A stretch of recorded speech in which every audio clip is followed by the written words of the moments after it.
आगामी 2 अप्रैल को खाली होने जा रही उत्तराखंड की एक राज्यसभा सीट के लिए कांग्रेस और भाजपा दोनों ने वेट एंड वॉच की मुद्रा इख्तियार कर ली है।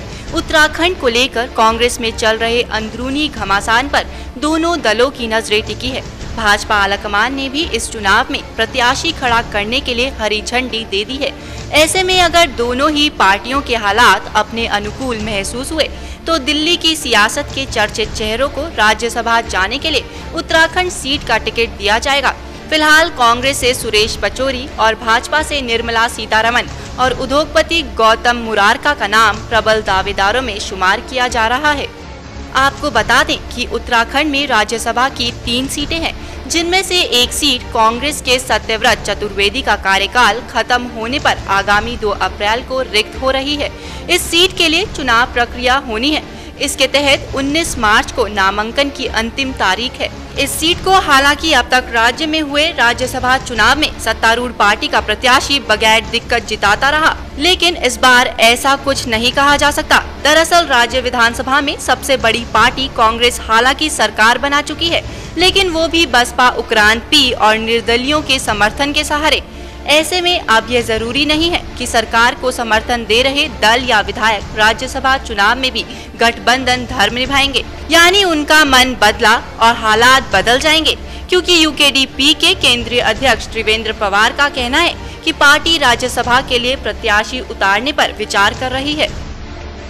एक बात कही है, जो भाजपा हो या कांग्रेस हो, पहले से ही कभी दिल्ली से, कभी मध्य प्रदेश से, कभी साउथ से जो है उत्तराखंड के कोटे से जो है यहाँ आते हैं, राज्यसभा में जाते हैं, जो कि उत्तराखंड के साथ अन्याय है और ये हमारा हिस्सा है और हमारे हिस्से की सीटें जो है बाहर का आदमी क्यों ले जाएगा, ये हमने कहा था। और जो ये परंपरा है भाजपा कांग्रेस जो परंपरा है, इस परंपरा को उत्तराखंड के जनता के हित में तो इस परंपरा को तोड़ना चाहिए। हम चारों जो 3 निर्दलीय विधायक उनसे बातचीत चल रही है इस मामले में, और कांग्रेस से भी बात करेंगे, क्योंकि कांग्रेस को हमने समर्थन दिया है।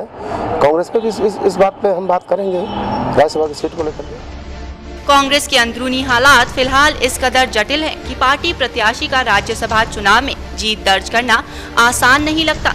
कांग्रेस में मुख्यमंत्री पद को लेकर मचे घमासान का असर यह हुआ कि हरीश रावत के साथ खड़े 14 विधायकों ने अब तक शपथ ग्रहण नहीं की है। इस स्थिति में कांग्रेस आलाकमान अगर अगले 3 दिन में यानी राज्यसभा सीट पर नामांकन की आखिरी तारीख तक पार्टी के इस गतिरोध को सुलझा नहीं पाता तो राज्यसभा सीट के चुनाव में प्रत्याशी तय करने में पार्टी को भारी परेशानी आ सकती है। उधर दिल्ली में हुई भाजपा पार्लियामेंट्री बोर्ड की बैठक में उत्तराखंड की राज्यसभा सीट पर प्रत्याशी उतारने का फैसला किया गया है। बहरहाल 30 मार्च को राज्यसभा चुनाव के लिए मतदान होना है।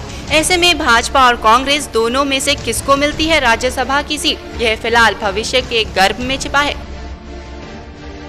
सौभाग्य मित्रा, उत्तराखंड के लिए देहरादून से चैनल हेड जयपाल सिंह की रिपोर्ट।